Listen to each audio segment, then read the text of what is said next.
customers at a single time and create a route overnight. It's going to take time.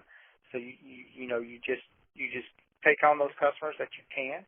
You provide them good service, and at some point in time, you're going to start filling in those gaps, and before you know it, you've developed a profitable route.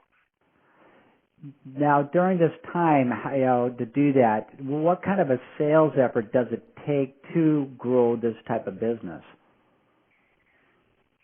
Well, I'll tell you what I did as far as my sales effort goes.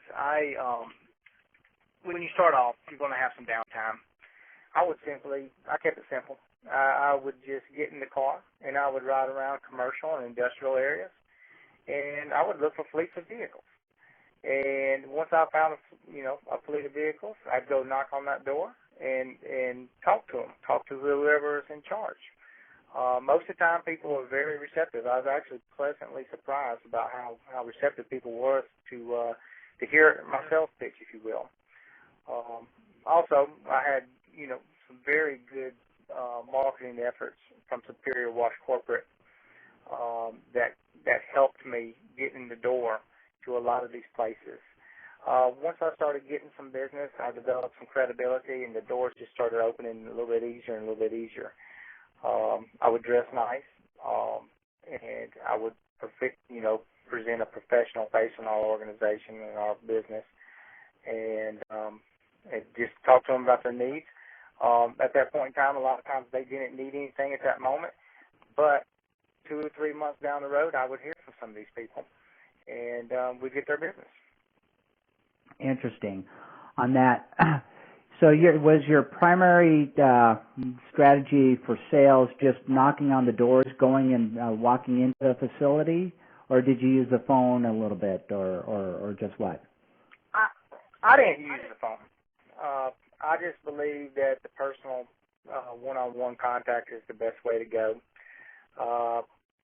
Some people may not feel comfortable with that type of sales effort, but I do. To be quite honest with you, people are inherently nice.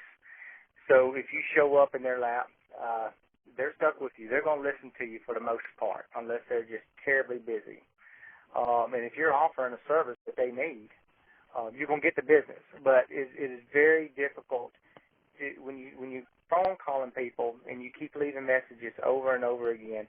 I feel like you become a nuisance to that person. I think the best thing to do is just knock on that door, walk right in there, and tell them about your product or service. Great.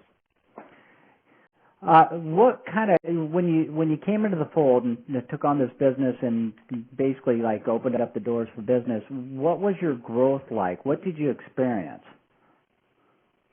Well,